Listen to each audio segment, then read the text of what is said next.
Yo, what's going on, Wayne?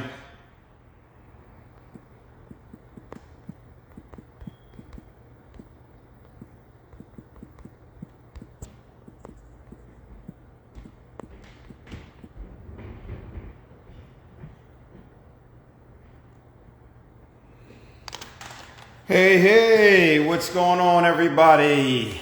Happy New Year, Happy New Year. Welcome to the first Money Mondays of 2024. How's everybody feeling out there? How's everybody doing? How's the start of 2024 going? What big goals do you guys have for 2024? What money questions do you have for 2024? Let me know. And while we're waiting for people to join in, I want to let everybody know that our brag meeting for this month, brag meeting, if you're not a brag member, check out braginvestors.com. Also check out the IG page at Brag Investors. Put that here.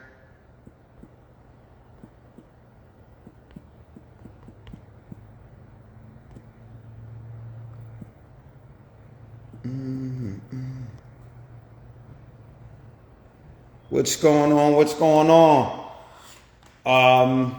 Yeah, so our first meeting is going to be, January 17th. It's going to be featuring Boone. Boone is going to be talking about how to future-proof your investment. So he's going to be talking about how he finds off-market deals so he does not have to rely on real estate agents or wholesalers. He's going to be talking about how he finances his deals, from business financing to bank financing. And he's going to go over a six-figure flip that he's doing right now and break down the numbers. Right? This is going to be a virtual event. This is a great opportunity to learn more about Brag. If you want to learn about Brag, you can check out at Brag Investors on IG. It's going to be a great meeting, along with some other information that we'll have there as well. Philly Boy Wayne says, good, going good. Let's just say, getting my rental system all together to get everything seamless. I love that. Love systems. And before I bring Boone on, I want to let everybody know, a lot of you know me from doing multi-family conversions. That's where I take properties that are not existing families and I convert them into multifamily projects. I've been running that boot camp for years. All right. People have loved it. A lot of my students have taken that information and have ran with it. They're building multifamily properties now. But one thing that I learned from doing those boot camps is that a lot of time people need a longer mentorship, right? They need somebody to kind of hold their hand, a little bit more resources. And so starting this year in February, I'm going to be running a mentorship program. The first time I've ever done something like this, where I'm going to work with investors for an extended period of time. And so we're going to go over not just multifamily conversions. We're going to go over flipping properties. We're going to go over commercial multifamily properties, how to rehab properties. We're going to go over systems. And then we're going to go over how you properly manage your properties once you have them rented out. If this sounds like something you may be interested in and you want to learn more, you can click the link in my bio to get on the waiting list. This is going to be in depth. You're going to be with me for a longer period of time. You're going to get my resources.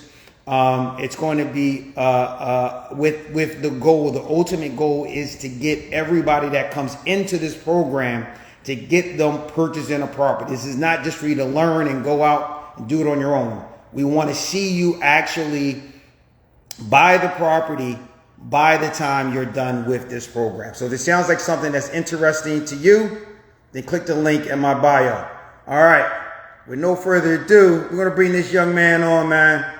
One thing that I will say is, I've been in this game for a while, and when I started out, it was not a lot of brothers in the business, and I've seen a lot of these younger guys. Boone is a younger guy than me, him and a few other guys I see really blazing the trail, taking it to the next level. So I'm excited to talk to him, actually learn more about his path, learn more about him as a person, but also, like every Money Mondays, drop some gems on you guys. So with no further ado, I'm going to bring Boone on. See if Instagram works for me today. See if it works.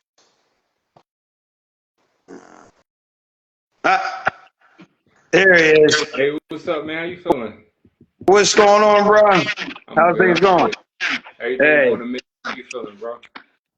I'm doing good, man. I'm doing well, and Happy New Year. Listen, I made a Facebook post. I said after the 5th, I'm not accepting any more Happy New Year's, I but was, I was just about to say that to you. I'm like, I heard after the 5th you can't say that. I really heard it was after the 6th, but after the 6th you yeah. can't say New Year. But Happy New Year, man. Before we get started, I just wanna two things. One, you guys, him and I are about to drop a lot of information, drop a lot of games. So if you could just hit that arrow, the paper plane at the bottom, share this out. I believe that you don't want to just do everything alone. Like, share it to somebody that might want to go ahead and be a new next business partner. Share it to a like-minded person, somebody that you want to see win, somebody who want to see you grow. Because I'm telling you, it's cool at the top being dolo, but it's better when you got somebody you can partner with. It's better Right. when you got somebody you can make money with. Share this with somebody. And the second thing I wanted to say, bro, I love what you're doing, especially not to say it like this, but a lot of us, like, I just turned 30, so there's a lot of people 20s and they 30, they online just share information, but not a lot of people older than me that are coming back and sharing game like this. So I think that's dope. It's things like what you're doing and just sharing games, showing people, especially, you know what I really like about you? You're showing people the stuff that a lot of individuals are not knowledgeable in, and you show them how to do it the right way. Multi-family conversion ain't not no 1, 2, 3 thing that anybody can teach. So for Yeah. somebody to get it from an individual that actually knows what they're doing, and you talking about step by step by step, I love that, because it's easy to go in a 2-bedroom house, call it a day, but to convert Yeah. something into a 4 unit, 5 unit, 10 unit, things like that, I like that a lot, and you really showing it the real way. Uh, And y'all, like, I drive past his buildings. That stuff is real deal. yeah. Thank you, bro. I appreciate that. You know, the truth of the matter is too, man. Like, I feel like you should give back, right? Yeah. Especially the older brothers. I was saying that about you is that I like seeing that. I see the younger guys doing their thing. One of the things that I couldn't stand was when I was their age and I was getting started. I go out try to find older dudes. Like, nobody wanted to help. I don't know if that's me.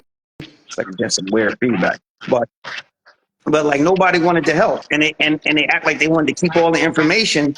And it was kind of weird. It's like, yo, you know how much money it is out here. It doesn't matter how much information I give away.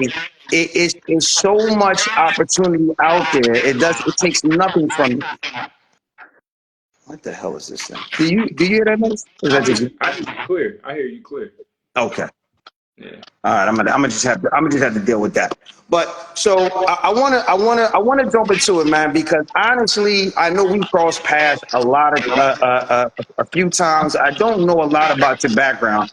In fact, I think the first time we met in person, it was at the event that Malik Carter was running when he put together a bunch of investors that was at Mosaic's building.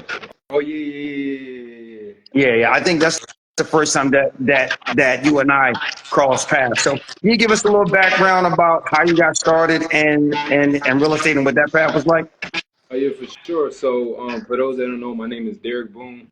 Pretty much the entire world calls my last name Boone, and I'm a real estate investor in Philadelphia. I've done deals outside of Philadelphia, but all the properties that I own, that I personally keep, are all in Philadelphia. I got started in real estate in 2017. I actually got started in real estate as a real estate agent.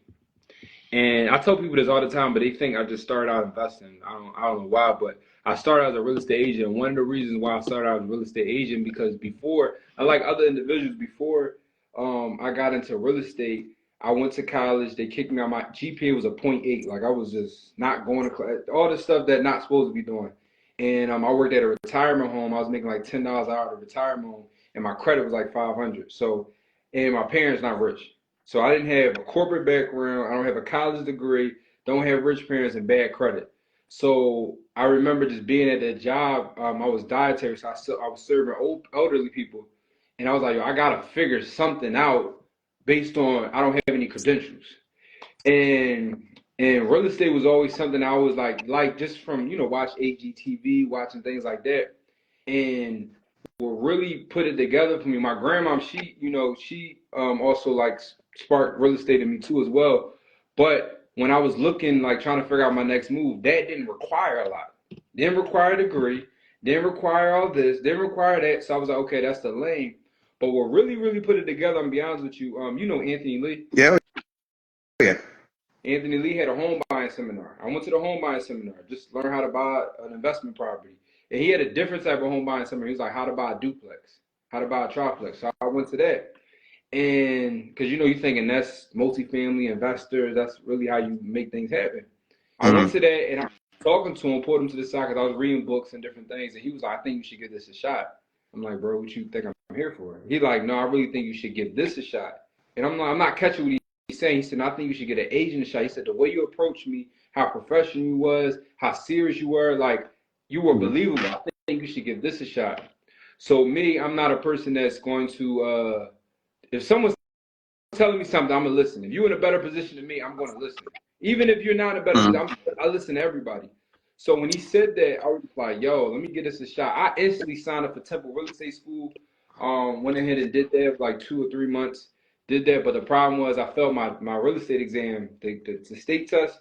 I failed that 9 times. I finally passed it, and on my 10th time, and at that point I was like, okay, I didn't want to be a real estate agent. I was just doing it because he said do it, and I said I'm gonna just get it, just to get it.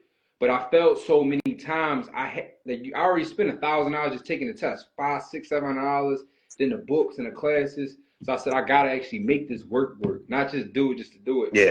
So I got my license March 2017. I sold my first house April 2017. Made $3,000, $2,000. Like, and it was a cheap house, and I split it with somebody. By December of 2017, I sold like 17 to 18 houses. It was more than that, but those like on record, like through the MLS and things like that. So the next year I doubled it, and then that was 2018, and then 2019 I met an individual, my guy, and he showed me how to wholesale. It was over after that. We started wholesaling, started doing our wholesale stuff. I'm doing wholesale and an agent, and then that's when like around 2019 I bought a building, but around like 2020, that's when I was like, I gotta stop playing. I'm making people like you rich. So I said I need to stop playing. And that's when I just went ahead and started buying buildings. And then right now we got like $8 million worth of real estate, all between 19132, 19140, and 19121. And that's where we at right now. Wow. So that's a great story, and there's a lot to unpack there. What was it that you think? Because sometimes when people faced with, like a job where they don't really seem like there's a future there, they don't have what it takes to kind of get out there. Like, where do you think that you found the motivation to move beyond that? I think everybody has to get to their point where they got to be fed up. And everybody comment in the chat just fed up. Like, I think that's what it really comes down to. Like, me personally, I was fed up. Like all y'all in here, y'all probably rich already. Like me making $600, $650, $700 on a good pay every 2 weeks. It's just like at a point you kind of like fed up. Like, yo, that whole check is gone paying for bill. And I was somebody at 18. I was already out the house. So imagine 18 out $700 ain't going. Yeah. That's rent. The bills just it's gone already. So that's when I just was kind of like just fed up. And also at this time in our phase we're in right now, which is a good thing and a bad thing. It was good because I use it as a lever. Is social media.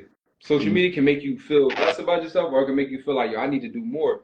So you watching all these things. mentors, people you want to be a mentor, people like you. I was seeing like y'all doing all these amazing things. Like I'm fed up in my spot. So that's what it really was for me. Like I was just fed up and I needed to get out of this fed up spot. And that was like the main priority for me. I got to figure this out. Yeah, no, I definitely been there. I had a time in my life where I was broke, and it's crazy because I remember the actual moment. I was broke. I was getting ready to get evicted, and I remember because I used to have to be to work early, and I was walking down this I had to walk. I had this long walk to get to Broad Street. It was freezing cold, and I don't know why.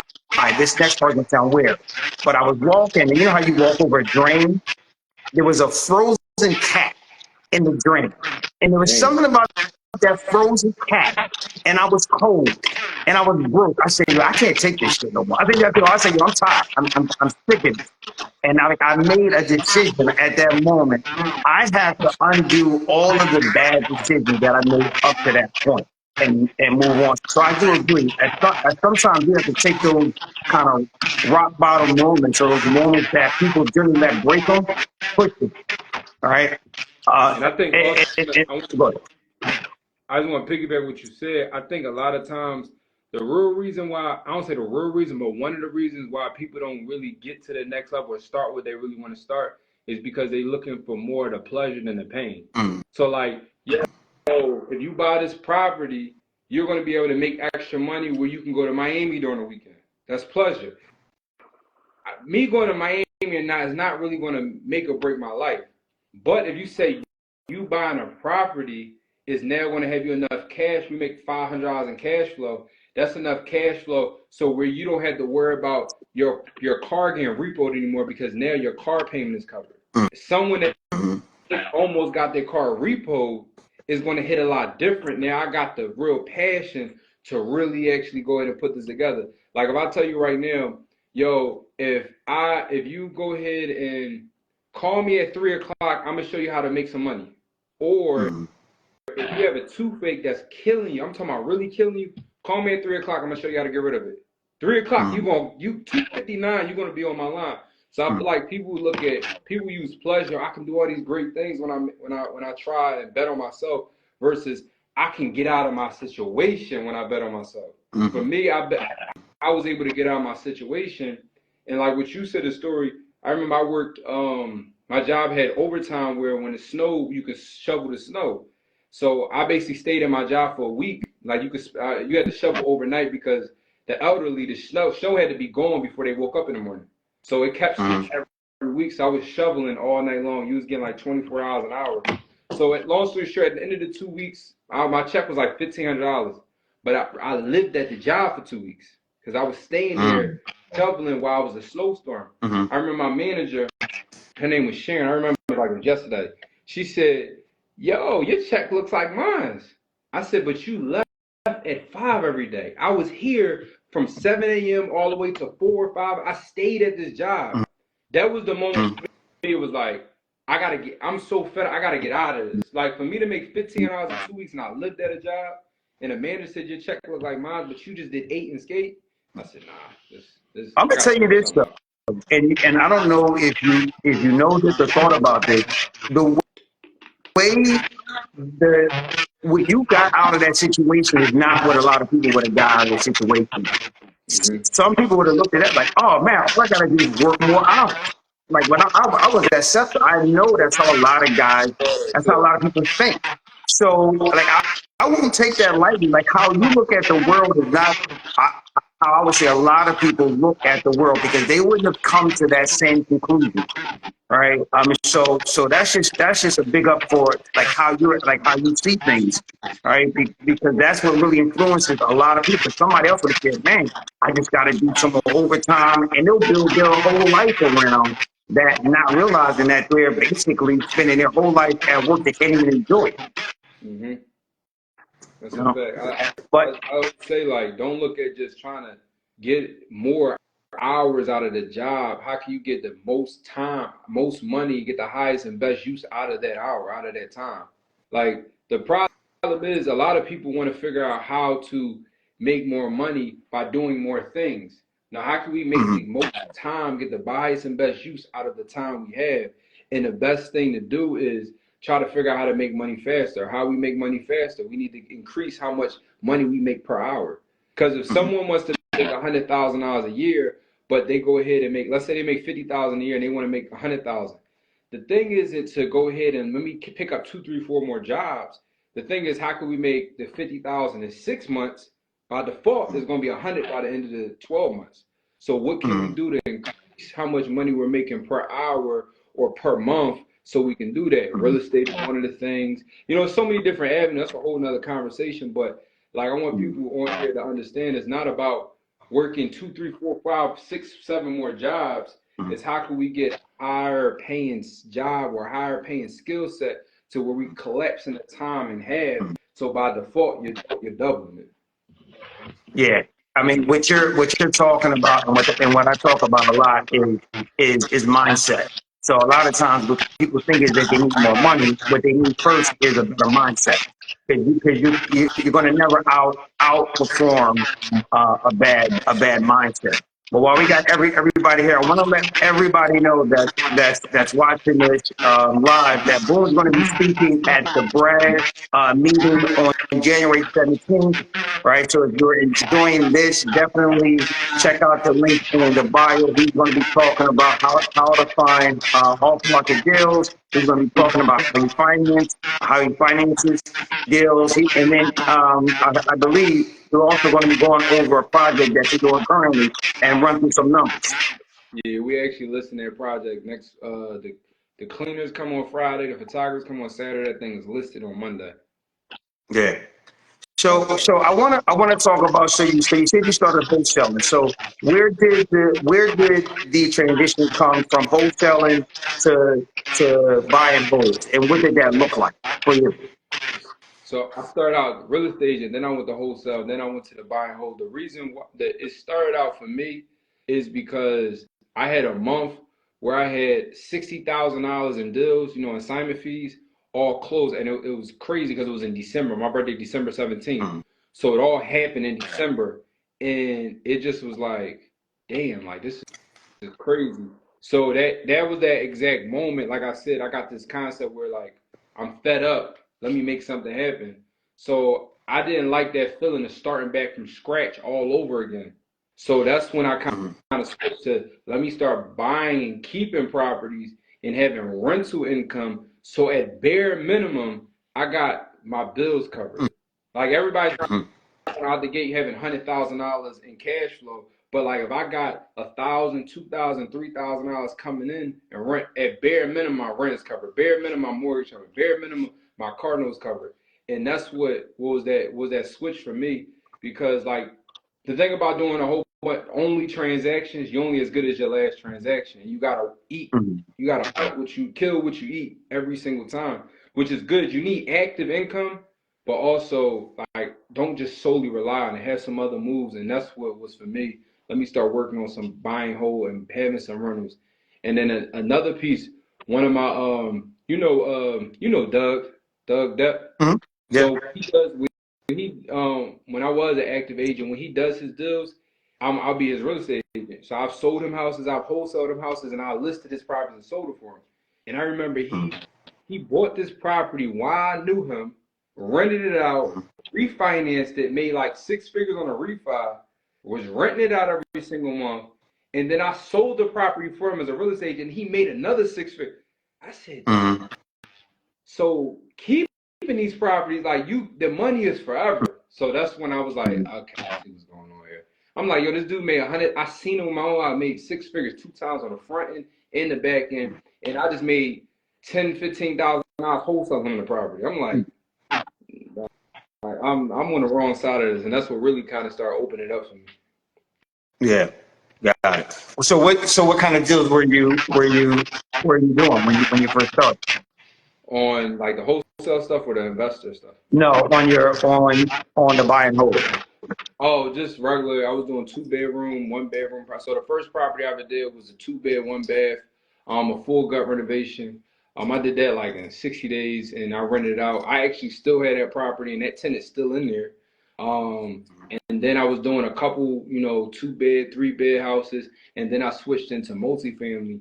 And the reason why so I'm 50-50. I like the multifamilies because the multifamilies are worth more depending on, different things. So a lot of people want to make 6-figure checks. You can't make a 6-figure check if the house is only worth 6 figures. If you can't pull $100,000 house if it's only worth 100,000. Yeah. So when I realized, like, dang, okay, the 10s, the 20s, the 30s, the 40s, all that stuff is cool, buying these small houses in and out. I want to make, a bigger check. Like I said, I want to collapse the time, make more money in a short amount of time. So that's when I said, I want to get more into like the multifamily because they're coming in worth 300, 400, 500, 600. Like I got a couple of properties on one block. Each property is worth $500,000 each one. And on files, I pulled 130, 140,000 out on each of these houses. So that's when I was like, okay, I started switching to the multifamily stuff because I'm realizing you can pull more money out and you can make more money. And also you got more rents coming in, more cash. It's just more of everything. The only caveat to that is, and I want people, like, I'm transparent. I just want people to understand is when you get into that game, it's a little more expensive. There's a little more things you can factor in. So you got 3 kitchens now. You got 3. Let's say you do 2 bathrooms each one. You got 6 bathrooms now. You get into 3 units or more. You got sprinkler systems now. It's a little bit more time. There's other things that factor in. So you can make a little bit more money, but there's other things you do have to factor in. So I like doing a little mixture. Okay, we got the 3-bedroom house. We can in and out 30 days, 45 days. And then we got these, multifamilies over here that may take 4 months, 5 months. It may take a little bit more time. Or maybe we just do like it's sometimes where I had properties where I had this one building, it could have been a triplex. I turned it into a bi-level duplex. So I cut the time down and I got out of the sprinkler situation and I did it no permits. I was in and out and I still made a whole bunch of money. So you just gotta pick and choose which works best for you and mix and mingle different things. So that's really I do agree with that. I hear some people saying that I'm staticky. It was sounding staticky. Can you all hear me clearly? Can everybody hear me? Yeah, something's up with my audio. I don't know what's up with that. dang, I hear you cool too on my end. Like everybody else, and because I can hear myself statically. That's what I was wondering if everybody else is hearing statically. But how do you figure? I think that's a great point because I do conversions, but I understand that. Sounding horrible to me. I do conversions, but I understand it costs a lot of money. But I like doing them because I get a lot of equity on the back end. And when I first started investing, I was an equity chaser more than a cash flow chaser. I know some people don't like that idea, but that's what I would do. Like I would do refi cash outs. I may do a refi cash out and pull out $200,000. It's like, how long is it going to take me to make $200,000 renting a property versus just doing a refi cash out? But that takes a lot of knowledge. Is there a certain strategy? Like, hey, I'm doing so many, because you do flips as well, right? I do more. I got a couple. I just listed a flip and we went on a contract like 48 hours. Thank God. And I got another flip. So, but it's mostly buy and hold. Mostly buy and hold. Gotcha. Yeah, I don't know what's up with and it's weird that you can hear me clearly of everybody else. So okay, all right, cool. I want to get your thoughts on the current market. What are you seeing now? Are you doing anything differently? Is there any advice that you would give to people investing in this market right now? Yeah. So, what we're doing differently right now in this market, we're buying properties that don't require as much. So, like the last couple houses we did them pretty fast because they weren't full teardowns. And I say this advice for individuals that's just getting started, especially if you're utilizing, let's say, credit cards to cover down payments, or using your last 20,000 to cover the down payment because that money is tied into the bricks until you finish the project. And what a lot of people don't realize is when you're getting these full guts, 3,000 square feet, 2,000 square feet houses, you got to be mindful because your money is tied up until that stuff is done. And then now you also, depending on what type of finance you got, you might got monthly payments. Some lenders may charge you on the back end. A lot of lenders charge you the monthly payments. If you didn't run your construction budget right, you might not be able to work out the payments within the loan. So there's a lot of stuff you gotta be mindful of, especially with these rates. And another thing people gotta think about too is with the rates being a whole lot higher now compared to what they were a couple years ago. I got mortgages where the interest rate is 4%, 5%, 6%. Now I did a refi, my interest rate was 8.5%. And to a lot of people, that's still good compared to, I know other people that's getting hit over the head. So you got to be mindful in the cash flow too. So I think right now, and to be honest with you, I think right now is not the time to be chasing so much on like, oh, I'm gonna buy this big house, expensive house, because the more expensive it is and the more money you trying to pull out on a refi, the higher your mortgage payment is going to be. And based off the rents, can that rent cover that mortgage payment? Because you can be someone that's going ahead and you could say, yo, Boone, I got this property, it's $250,000, a $250,000 property, which is cool. But then, okay, what does the rents look like? What does the cash flow look like? Well, my mortgage payment is $1,700 a month. I got this tenant in here, $1,900 a month. So now it's $200 where there's no cash flow when shit happens. I just had a tenant issue where we had to pay for it. Shit happens. But also too, you gotta think about this. If, like I said, if shit happens, now you in the jam. But also too, it's just like you just gotta be mindful. You literally just gotta be mindful. And like just use this time to really just pick and choose your deals. Try to get stuff a whole lot cheaper. So I still utilize our wholesale, even though I don't wholesale as much as I used to. We still utilize a wholesale amount. So I'm getting properties deeply discounted. So a lot of stuff people deal with, I don't personally deal with, but I understand everybody doesn't have that skill set. So I'm speaking for the average, everyday person that doesn't know the wholesale model. Be mindful what kind of properties you're buying. Be mindful how much you're paying for them. Get them as cheap as possible. So even if you have a oh shit moment within the property and you go a little bit over budget, you cool. And be mindful how much you're pulling out, because you could say like, I got a $250,000 property, but you literally have no money in your pocket at all. You have no cash flow coming in, and that mortgage got to be paid every single month, regardless. Regardless. That's what I would say. Just really be careful. And honestly, and to be perfectly honest with you, this is the time frame to go ahead and build up your cash and buy some of these smaller houses, get in and out in 30, 60 days. Like I just bought 3 houses and we finished all 3 of them, literally. And the longest one was 3 months. The other one was 60 days. One was 30 days. We got in and out of them, made our money, sold them, refied them up, and got our money and got the rents and their cash flow.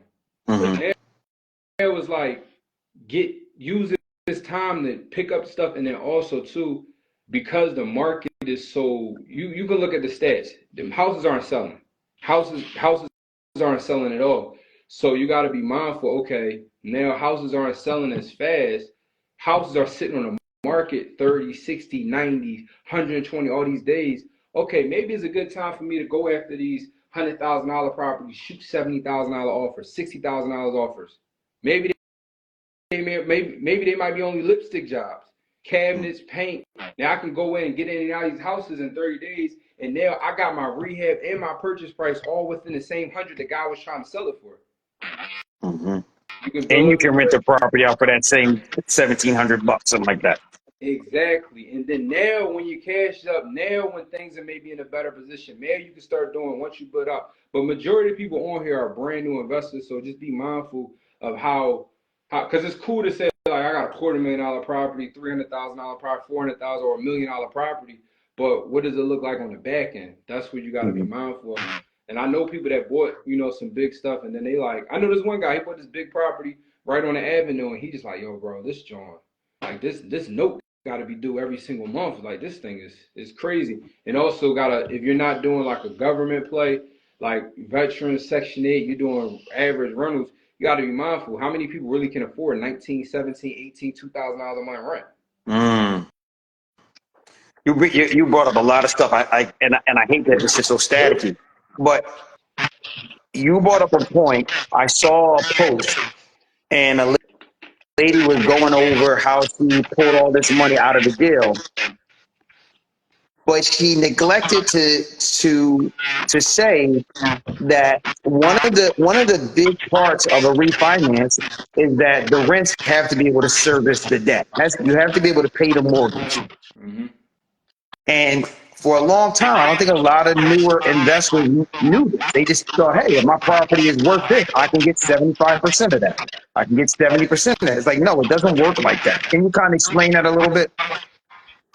So a couple things, and I've done this. I know you probably done this before, but I've done this for sure too. Whereas a lot of times we go ahead and refi the property for the tenants even in there. Mm. So we set up. Some lenders don't care that you have a tenant or not. Some lenders do care. The lenders that do care, we'll go ahead and put some cardboard boxes, a toothbrush in the fridge. I probably shouldn't even be saying all this, but we'll do things where it looks occupied, and then people we'll go ahead and refinance the property and cash out. But the part that people don't realize, like, oh shoot, it's taking me a little bit longer to find a tenant than I thought. Now that payment is due. Also, too, like you said, a lot of these rents, you're trying to pull out. This is another main thing too. A lot of banks don't care if you cash flowing $500, $600, $700, $800 a month. They have a set number that they're cool with that you can pay. Let's say, for example, just use basic numbers because a lot of individuals don't know all the technical terms. If your mortgage payment is $1,000, a lot of banks be cool with if you're making $1,300, $1,200. As long as it's enough to cover you, cool. You have to ask yourself this question: am I fine with only making $200? Because they'll do the deal as long as it's a little bit over what the debt is. Are you cool with only making $200, $300 a month? So you got to be mindful of that and really ask yourself, what are you cool with? Because you get a refi if you just over making debt. I had a one time, the first time it's ever happened, I actually looked at it, and the lender was use that example. The lender was like, yo, if you making the mortgage is $1,000, as long as the property can rent for $1,250, we'll do it. I'm like, $250? Like, how water tank costs more than that? Like, shit happens. So you just gotta ask yourself that all the time. And it happens more and more as you grow the portfolio. Like people don't realize that. Like, you have more opportunity to have more problems because you have more units. It's a fact. It's a big fact. So you have to have reserves. You definitely gotta have cash. But and you bring up a good point. What you'll talk about is just because a bank will do it doesn't mean that it should be done. Doesn't mean it's a good deal for you. And so you should know your numbers. You should know that already before even going into the deal. What kind of cash flow do I want? What is worthwhile? Mm-hmm. And then also too,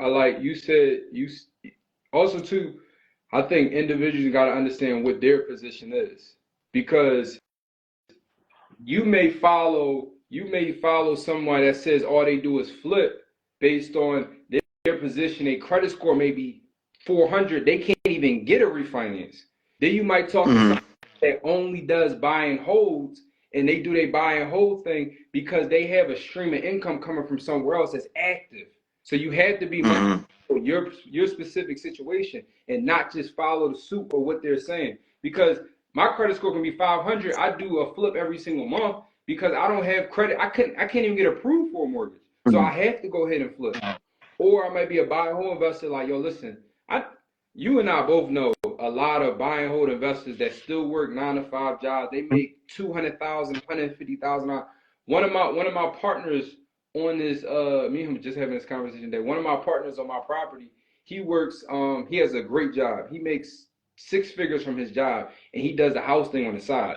We in 2 different properties. Like every 2 weeks, his check is coming in direct deposit regardless. So somebody may be, oh man, he doing buy and holds. He's not pulling money out the properties. He's keeping it in. I got to follow that. Well, you don't have any active income coming in for you to follow suit with that. You're going to be broke before the house is even done. So you got to figure out what your situation is before you just follow anybody. Yeah. I think people, and I get it. It's just because they're new, they don't really understand that.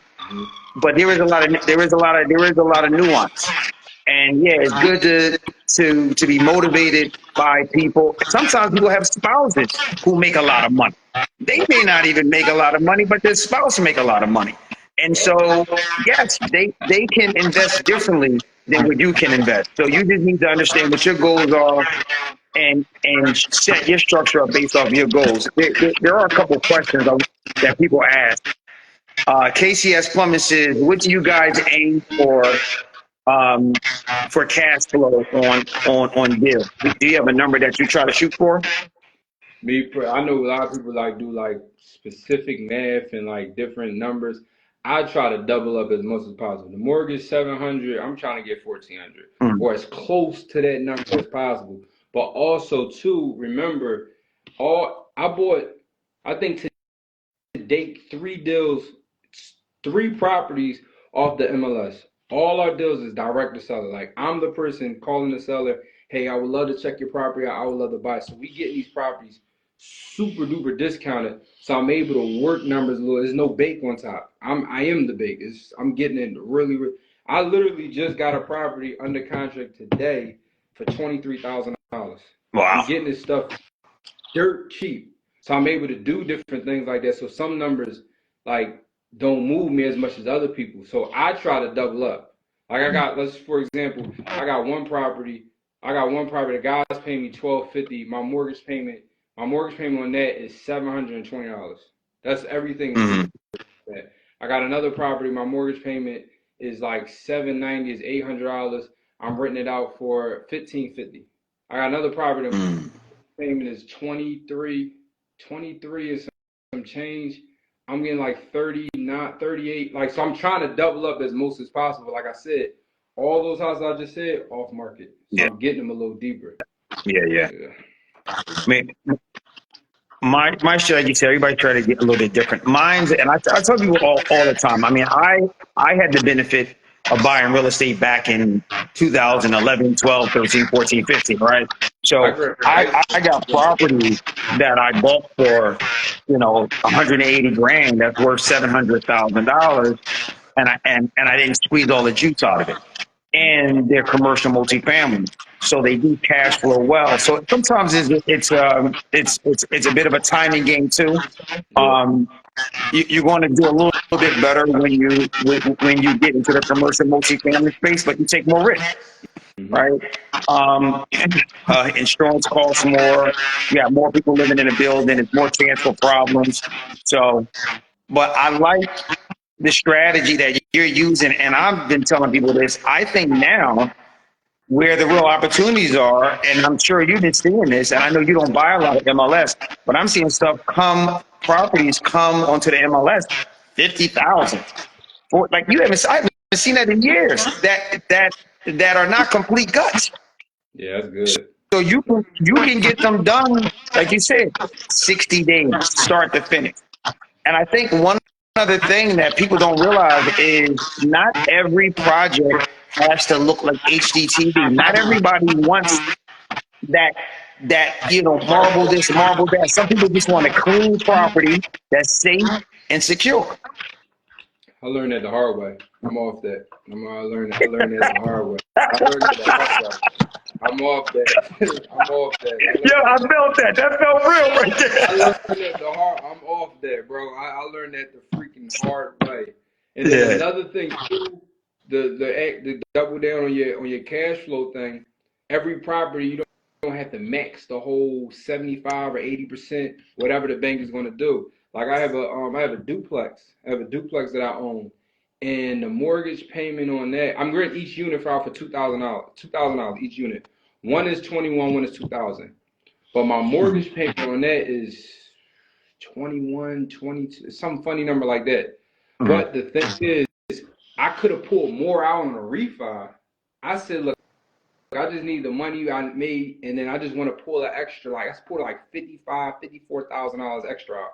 I could have got a whole another number, but I said, look, I'm cool with just pulling this out. I make an extra 50, and I'm still able to get that type of cash flow. The rent, you put it out for $2,100, then another unit out for $2,000, and your mortgage payment is a little over $2,000. Yeah, I think what I'm hearing and and it looks like people are hearing what we're saying, man, saying that they needed to hear that. I think that we are in a different market, Yeah. right? The most important thing, and I've been saying this for a while, is that you have to be willing and able to pivot, right? So you're talking about different strategies. It's been a lot of doom and gloom, but there's opportunities out there, right? And and I think ultimately is every investor needs to look at themselves, not the people they're following on Instagram, not me, not you. I mean, you can take what we're saying, but you got to look at your own situation and make a decision that makes sense for you. Yeah. That's a fact. So That's a yeah, big man. fact. So I think a lot of people need to either hear that, and I think people need to hear that not every property needs to be HDTV threat. I'm telling you. Yo, another thing people can do, like what I started doing this year, just to cut costs and save money. If it's a property you buy where the wiring and a lot of stuff behind it, like the plumbing, the wiring, is already pretty much updated. It's just the Mhm. walls is shot. What we'll do is we'll skim the whole house. We ain't gutting the whole crib out. We're not ripping all the walls out. If everything behind is pretty up to date, Mhm. we'll go ahead and skim the whole house. We're not buying all this new sheetrock. We're just getting a whole bunch of buckets of spec and we're skimming out. When I tell yo, I'm gonna show you, I'm gonna send you pictures of this house, right? I'm telling you right now, it looked like brand new sheetrock. It looked like Mhm. brand new freaking sheetrock. And then sometimes you can go and fish and change some of the wiring needs to get changed. We can just change some of that and still keep the walls intact. Like Mhm. this is the time when you gotta just be mindful and position different things you're gonna do. Yeah. I mean, you have to be able to pivot. I'm telling you, some of the best deals that I've done were deals like that, where it was a lipstick on a pig thing, right? Get it up, make sure it's safe and all that. You get it rented out.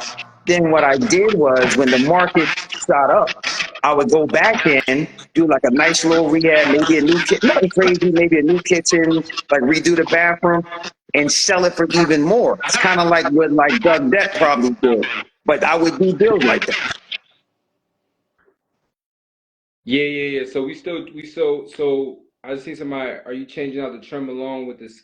Yeah. So what we do is we ripping off all the baseboards, the quarter round, and all that trim. We're ripping all of that stuff off, skimming all the house, putting down new floors and putting down new baseboards. So it looks fresh. It looks brand new, but you wouldn't even know that it was skimmed up. But we putting all new trim that don't really cost a lot. We just putting all new trim that buying all that sheetrock for the house and demoing all up. That's what that costs. But the Demo. trim, yeah, the trim is nothing. We putting down new trim.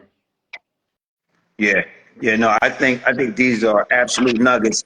I also see that you're doing or that you have an event space. So you're doing some other businesses outside of real estate now. Yeah. The event space is I would say, I don't like to confuse people or anything, but event space is, 'cause I don't teach event space. It's just what we do. The event Mhm. space is probably one of the best businesses to get into for someone just getting started because it doesn't require a whole lot. It's a simple model and it's a need-based business. Your kids, your family members, whoever wants to have a baby shower, do you want them to have that at your house? Probably not. Mhm. It's need. I know it's so need based because we've been doing this since 2019. So in COVID, we were saying, yo, we got to shut down because of COVID. People were saying, I'll pay you extra if you let me have my baby shower at your building. So we were doing different things in the back, putting black uh, tarp on the windows. We were doing all different. Like people were literally, I'll pay you double, triple if you let us have. That's how need based it is. But also too, I like that business because you could charge someone between $500 to $1,000 for a 4 hour event. You could really charge Mhm. more, but now you charge $1,500 for an event. People are like but that 500 to 1,000 is that sweet spot. If it comes with tables and chairs, people book sight unseen. Mhm. Also too, you can get a commercial building, like a nice 1,000 square foot building, 12, nothing too big, 1,200 square foot building, and you can get that for 1,000, $1,500, $2,000 a month. But if you have literally just 2 or 3 events, that covers your note and everything else on there. So if you literally have just 2 events a weekend, one Saturday, one Sunday, that's 2, 4, 6, 8 events a month, and then each event is going for, let's say, meet in the middle, $700.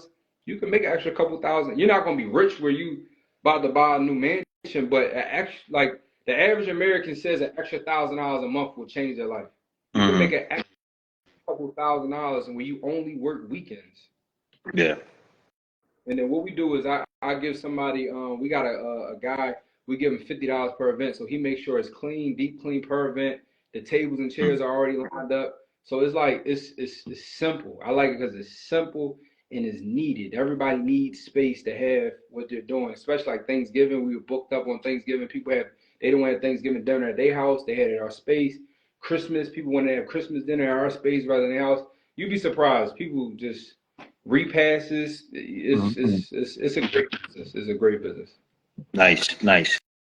So we're coming up on the top of the hour, man. Number one, if you're not following Boone, then you should be. If you're not following me, you definitely should be. So make sure y'all take this time to follow us both. If you're not following either one of us, make sure you give us a follow. If you enjoyed this, Boone, can you let us know about what things you got going on, what you have coming up? Appreciate that. And then also, if you guys enjoyed this, drop a fire emoji in the chat. I just want to see the chat go crazy. You guys can just follow me. We having free. I'm having a free class this Thursday. This is actually going to be the last free class I have for the quarter. We got a lot of other things going on, so I'm about to put that on pause. So you guys can click the link in my bio. I'm totally free, just totally free class. I'm going to be speaking with you guys. I'm excited about that. And I drop just quick 60-second videos on Instagram every single day. So what I try to do, my goal is, me personally, my goal is to be the person that has the most free game given out. So we have free classes. Obviously, we got some paid stuff too. You want to take it to the next level. But like, I want to give out free game online. I want to have as many free classes. We do free networking events. We're about to have one coming up in a couple of weeks. I'm gonna announce that soon. Just try to, like, more and more people, because the way I look at it, I sleep good at night when somebody texts me. I just want to close a deal. I just want to bought a house. I just went and did this, and it's dope. I bumped into this guy. I was at Steak 48 the other day. He said, "Yo, bro, I did 2 wholesale deals in the last 60 days off your information. I literally learned just by following your page." Like, stuff like that kind of fuels me, and that's where really why what we do. So I just try to keep putting out as much free content, as much free game as possible. Like I said, we be transparent. We got paid stuff, but like majority, 80% of the stuff is free. Just trying to keep it going. Nice. Yeah, and I see that you give back to the community too. I've seen you give back with like gas drives and stuff like that. Yeah. Nice, man. You guys, That's what I'm about to do next. I'm about to do something crazy next. I just want to be known as like the guy. This dude. My goal is, I know we're about to close it. My goal is my son. He's 2 now. He's about to turn 3. To where when he gets older, he can literally go across the entire country and somebody say, "Yo, your dad helped me out. You good with me?" Your dad. Nice. Yo, that's what's up. That's what's up. I actually look at a lot of stuff like that too. Like even with the way I do business, is like, I want to make sure that when people speak to my son, like, he's proud, like, that's my dad. You know what I'm saying? So operate with integrity. So when people, it's always good when somebody hears somebody talk good about their father. So you want to build that up, and it gives them a legacy to build on too. And then I'll end here because I'm tired of hearing my staticky self. So I know y'all probably tired. I know y'all probably tired of hearing me. Again, Boone is going to be speaking for Bragg. The first meeting of the month. We're super excited to have him out. He's going to be talking about future-proofing his investments. He's going to be talking about how he funds his deal. He's going to be talking about some rehabbing aspects, and then you're going to go over the flip that's about to put on the market now. If you guys are interested in learning about Bragg, you can go to @BraggInvestors. That's @BraggInvestors. You can click the link in the bio. That's going to be January 17th. It's a great group. I think it's a great organization. People who want to see people grow. So I appreciate you coming on, Boone. And I'm looking forward to hearing you speak on the 17th. I appreciate you, bro. Thank y'all. Absolutely. Last but not least, too, if you guys are interested, starting in March, this is my first time doing a mentorship, and this is a long-term mentorship, right? With the idea of getting you guys into your first deal. So if you're interested, click the link in my bio, get on the wait list. We're going to be going over everything from how to buy deals, how to finance. They see now I'm not staticky. How to finance deals, rehabbing, and most importantly, how to set up systems to run like a true professional. So if it sounds like something that you may be interested in, click the link in my bio. All right, guys, this is Money Mondays. I'm Dan, the Real Estate Man. Definitely follow me for more information like this. I started Money Mondays that kind of give you guys a look at different ways that people look at money and different financing structures. If you guys enjoyed this, please make sure to share it with other investors and other people in your circle, and continue to follow me. All right, guys, talk to you all later.